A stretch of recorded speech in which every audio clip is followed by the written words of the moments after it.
These are the Lyne Socks with Mini Florets.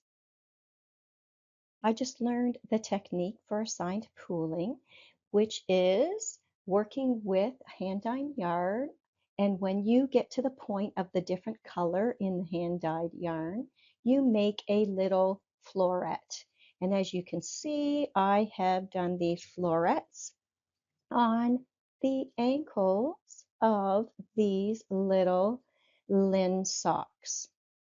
So let me tell you about assigned pooling and this lovely pattern by Dawn Henderson. It is a free pattern on Ravelry for these socks, and I've made them before, but I had some extra sock yarn left over from making a scarf with the classic sock from Feisty Fibers, and I had enough that I knew I could make a pair of socks, and so I decided to try using the assigned pooling technique on the top part of the little sock.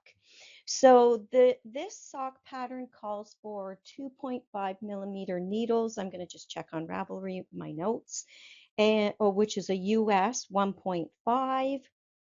I used a 2.5, and they also change the needle size from this interesting top cuff of the sock to the main body of the sock. I think she's using 2.5 and 3 millimeter. I just use 2.5 the whole way, and I made these a size small. I think there's a couple sizes, and I just went with the size small. And it took me 48 grams. And let me tell you a little bit about what I did. I definitely kept that fancy little cuff top section. I'm just making sure I'm showing it to you. It's so cute. It's got, looks like little fans at the top, but I just absolutely love that little top of the sock. And I think it's really cute the way she has set it up. So I knit the top cuff just as it is, and you do start from the cuff and move to the toe. Then when I got into the body piece here, or the ankle section, I did one row of plain knit, and then I just did 10 rounds of knitting because you're knitting in the round, and I did the assigned pooling whenever I came to that magnolia color.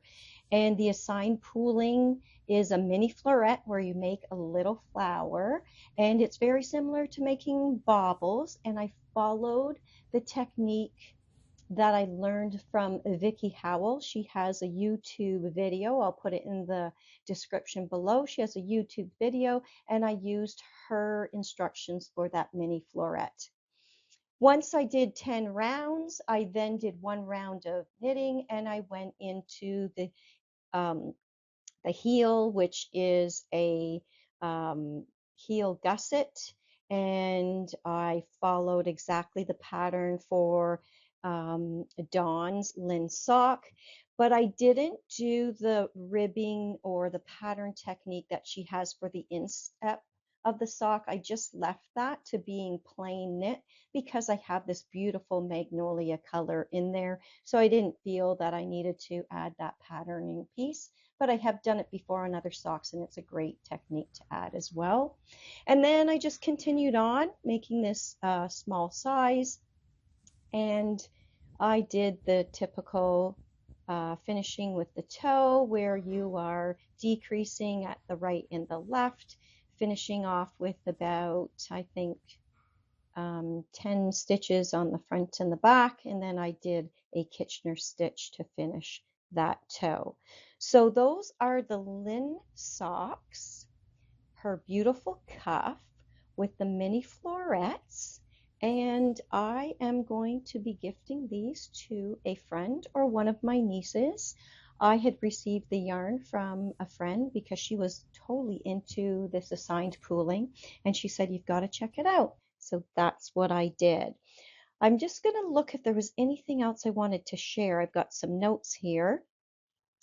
I don't think there's anything else that I need to share with you. Would I make this pattern again? Absolutely. They're just such a cute little sock, and often, I mean, 48 grams isn't much, but I had that fingering weight in this beautiful hand-dyed yarn from Feisty Fibers, uh, who is at Toronto Hand Dyer, and you can order online. So I'll put the link below. You might want to order some of this beautiful hand-dyed yarn. And it was actually hand-dyed, and it said in brackets pooling. So it's used for this assigned pooling technique.